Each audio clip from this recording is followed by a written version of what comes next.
আজকে থেকে প্রায় 1400 বছর আগে এই জমিনের প্রতিনিধিত্ব দিয়েছিলেন আল্লাহ তাআলা মুসলিমদের হাতে। ঠিক সেই পৃথিবীতে আজকে আমরা মুসলিমদের যেই অধঃপতন লক্ষ্য করি তার অসংখ্য অগণিত উল্লেখযোগ্য কারণ রয়েছে। আপনি পুরা বাংলাদেশ ঘুরে ঘুরে দেখেন কতজন মুসলিম ইসলামের সংজ্ঞা জানে, ইসলামের রোকন জানে, ইসলামের শর্ত জানে। ইভেন আপনি হাজারে একজন মুসলিম খুঁজে পাবেন কিনা আমি জানি না যে তাওহীদের সংজ্ঞা জানে, তাওহীদের রোকন জানে, তাওহীদের শর্ত জানে।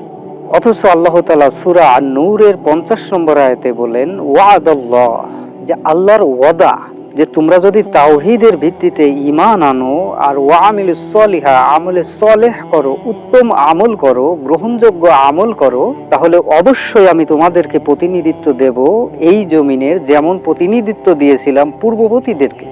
আজকে কয়জন মুসলিম তাওহীদ বুঝে? আল্লাহর জমিনের প্রতিনিধিত্ব পাওয়ার প্রথম এবং প্রধান শর্তই হচ্ছে আল্লাহ তাওহীদ। কারণ এই জমিনটা আল্লাহ সৃষ্টি করেছেন তাওহীদের জন্য। কিন্তু আজকে রন্ধ্রে রন্ধ্রে শিরক, মুসলিমেরা শিরকের সাগরে ভাসমান।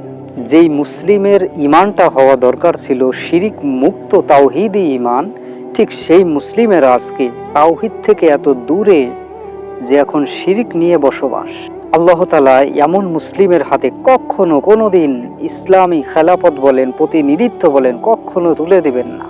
আমি আপনি যদি আল্লাহ তাওহীদটাই না বুঝি, তাওহীদটাই না জানি, তাহলে কশ্চিন কালেও আমি আপনি সফল হতে পারবো না। আল্লাহ রাব্বুল আলামিন আমাদের প্রত্যেককে তাওহীদ বোঝার, জানার, আমল করার, তাওহীদি জীবন গড়ার তৌফিক দান করুক। আমিন।